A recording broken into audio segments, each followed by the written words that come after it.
பொதுவாக வீட்டில் நம்ம எப்படி ரவா கேசரி செய்வோம் அப்படிங்கிறது தான் நான் இந்த வீடியோவில் காமிக்கிறேன். அதாவது எண்ணெய் நெய்யின்ட்டு ரொம்ப தகடு செய்யாமல் நம்ம நார்மலாக எப்படி நம்ம வீட்டில் செய்வோம் அப்படிங்கிறத பார்க்கலாம். ஃபஸ்ட்டு நம்ம வந்து நெய் வந்து எவ்வளோ ஊற்றிருக்கேன்னு பாருங்கள். கொஞ்சமாக தான் ஊற்றியிருந்தேன். அதிலேயே நம்ம வந்து முந்திரி பருப்பை வறுத்து எடுத்து வச்சாச்சு. இது கூட திராட்சை பழம் எதுனா போடுவோம், இல்லைனாலும் போட மாட்டோம். அதே நெய்யில் நம்ம என்ன செஞ்சிட்டோம்னா 1 கப்பு ரவையை போட்டு நல்லா வறுத்து எடுத்தாச்சு. நல்லா மணலாக ஆற வரைக்கும் வறுத்து எடுத்தாச்சு. அதே பாத்திரத்தில் தான் மறுபடியும் தண்ணி ஊற்றுவோம். அப்படி தானே, அந்த பாத்திரம் இந்த பாத்திரம்லாம் நம்ம வந்து வீட்டில் வந்து செய்ய மாட்டோம். நெய்க்கு தனியாக பாத்திரம், இந்த கேசரி கிண்டதுக்கு தனியாக ஏகப்பட்ட பாத்திரம்லாம் செய்ய மாட்டோம். ஒரே பாத்திரத்தில் எப்படி முடிக்கலாம் வேலையை அப்படிங்கிறது தான் நம்ம எப்போவுமே பார்ப்போம்.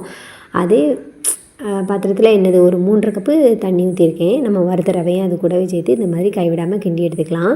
அதை வந்து ஒரு மூடி போட்டு ஒரு 2 நிமிஷம் வேக வச்சோம்னா நமக்கு ரவை வந்து சூப்பராக வெந்துடும். ஆனால் மற்ற வீடியோலலாம் பாருங்கள், இந்த சீனி போடுறதுல தான் அவங்க என்ன பண்ணுவாங்கன்னா ரவையை வறுத்துட்டு உடனே சீனி போடுவாங்க. ரவை எப்படி வேகும்? இந்த மாதிரி செஞ்சால் தான் நம்ம வந்து வேகும். அப்படி தானே நம்ம வீட்டில் அப்படி தானே செய்வோம். நம்ம வந்து இதுக்கு வந்து ஒரு கப்பில் இருந்து ஒரு 1.25 கப் அளவுக்கு நம்ம வந்து சீனி வந்து தாராளமாக சேர்த்துக்கலாம். 1.5 கப் அளவுக்குலாம் நம்ம சேர்த்தோம்னு வச்சுக்கோங்களேன், வாயில் வைக்கவே முடியாது, அந்த அளவுக்கு சுகராக இருக்கும். இதில் நான் 1 கப்பே கரெக்டாக இருந்துச்சுதுங்க. நமக்கு ரொம்ப தித்திப்பாக சாப்பிட்டா இருந்தால் ஒரு 1.25 கப்பு வேணால் சேர்த்துக்கோங்க, ஓகேங்களா? அது கூடவே கொஞ்சம் கேசரி பவுடரும் நம்ம வந்து சேர்த்துருக்கேன். இது கிண்டும் போது தான் ஒரு பெரிய டாஸ்கே இருக்கும். எப்படின்னா, நம்ம சீனி போட்டதும் நமக்கு வந்து கட்டியாயிருமோ அப்படின்னு சொல்லிட்டு கைவிடாமல் கிண்டிக்கிட்டே இருப்போம். அப்படி தானே, நான் சொல்கிறது கரெக்டு தானேங்க? நம்ம வீட்டில் அப்படி தான் செய்வோம். இப்போ வந்து நெய்யையும் எண்ணெயும் சேர்த்து நான் வந்து ஒரு 1/4 கப் அளவுக்கு ஊற்றுவேன்.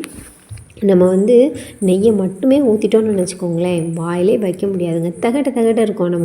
நம்ம செய்கிறதே நம்ம வீட்டில் உள்ளவங்க எல்லோரும் சாப்பிடணுங்கிறதுக்காண்டி தான். நம்ம நெய்யை நிறைய போட்டு வச்சிட்டோன்னு வச்சுக்கோங்களேன், 1 ஸ்பூன் தான் சாப்பிடுவாங்க. நம்ம இந்த மாதிரி செய்யும்போது ஒரு பவுல் கொடுத்தாலும் நம்ம வந்து தகட்டாமல் சாப்பிடலாம். நம்ம வீட்டில் பொதுவாக இப்படி தான் செய்வோம். அப்படி தானே? அவ்வளோதாங்க. நமக்கு சூப்பராக இவ்வளோ அழகாக நம்ம வந்து கிண்டி எடுத்தாச்சு. இதுலேயும் ஏலக்காய் தூள் இல்லை, மறந்தும் போய்ட்டு. நம்ம வீட்டில் அப்படி தான் செய்வோம். இருந்தாலும் சில நேரம் பக்கத்தில் இருந்தாலும் அதை போடுறதுக்கு மறந்துடுவோம். அவ்வளோதாங்க. சூப்பரான டேஸ்டியான ரவா கேசரி நம்ம எப்படி செய்வோம் அப்படிங்கிறத யதார்த்தமாக நான் வந்து காமிச்சிட்டேன். இந்த வீடியோ உங்களுக்கு பிடிச்சிருந்தா அப்படியே லைக் பண்ணிவிட்டு கமெண்ட் பண்ணுங்கள், ஷேர் பண்ணுங்கள், சப்ஸ்கிரைபும் பண்ணிக்கோங்க. வேறு ஒரு நெக்ஸ்ட் வீடியோவில் சூப்பராக பார்க்கலாம். பாய்.